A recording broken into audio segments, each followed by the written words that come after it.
teacher-centered aspect and teacher-centered aspect. Okay, as we said before, the difference between them and what is called, sometimes it's called the passive learning and the active learning strategies. Okay, then first of all, do you know the difference between the teacher-centered and the learner-centered? Okay, do you know the difference between them and the pros and cons of this and this? Okay, I'm going to talk to you. Let's remember with that part. As we said before, the teacher-centered, the teacher has the great role of speaking all the time and just stand in front of the students and speak all the time as I act now. Okay? زي ما انا بعمل دلوقتي. Speak English all the time and only write down the information in the board. He is only source of the information. The students are the listener and they don't do anything else except they write down the information all the time. Okay? This is called the teacher-centered learning. In this part, the teacher consumes about 80% of the time of the session, of the period, for speaking and writing down the information. It's only the only source of the information. Okay? And the students are sitting down. Sometimes this session is boring for all the students. The session is boring for them.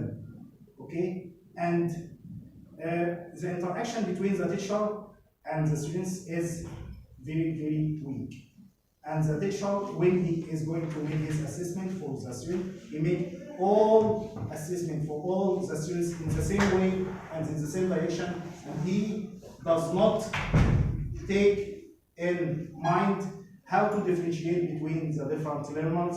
Either we have low achievers or high achievers and medium achievers sometimes. Okay, this is called the teacher-centered learning. On the other part, we have the learner-centered learning, and it is opposite to the teacher-centered learning. Here, the students do their work themselves. They do this through activities all the time, and the teacher only goes through the groups after, and his role is to direct their learning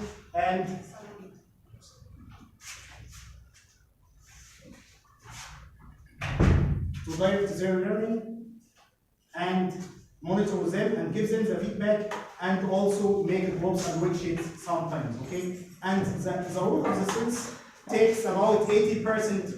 Okay, in this opposite part, it takes 80%. As they active all the time, they do their work. We have here a technique. Sometimes after you divide as a teacher, your groups into pairs, into groups of 4, 5, 6, and so on.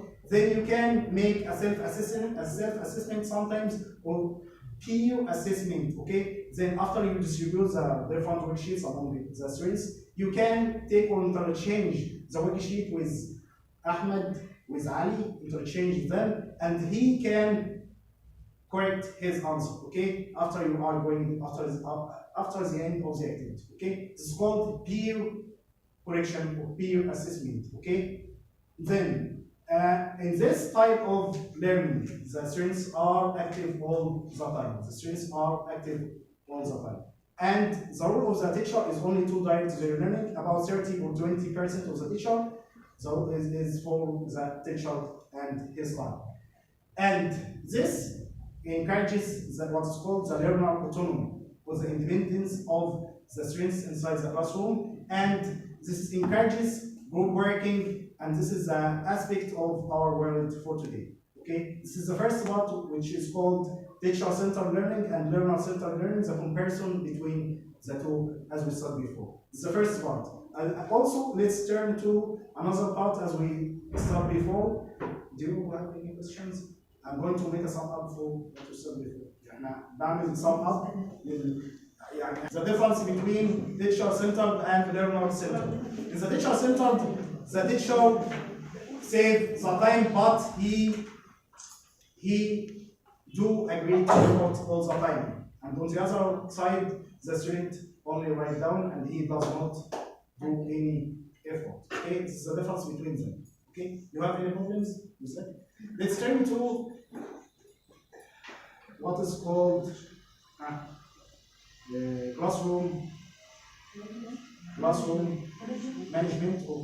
Let's talk about first classroom language. Okay.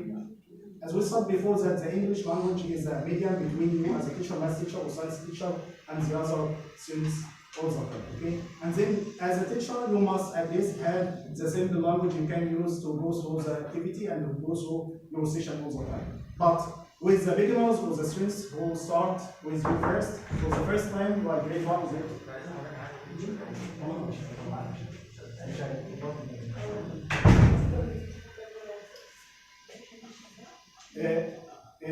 for the beginners, we must, as we talked before, we must start with them with simple language, as we talked about this part before.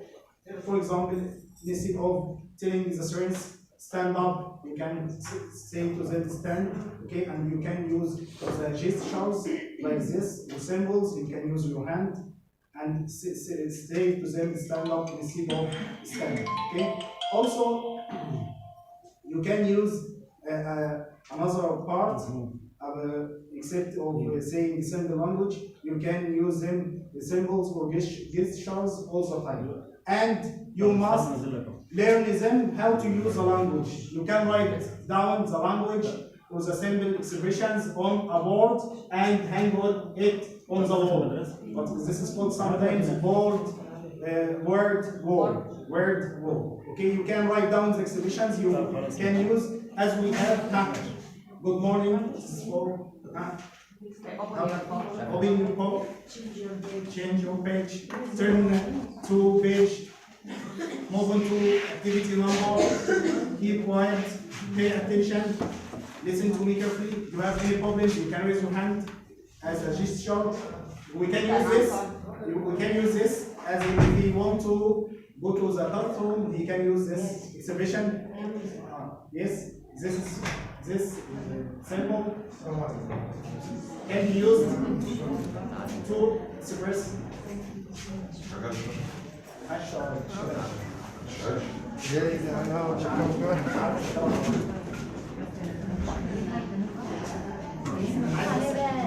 هعمل انا عدل دي بتسرع خش يا محمد ما عملتش تيجي نقعد ورا في الضلع يا محمد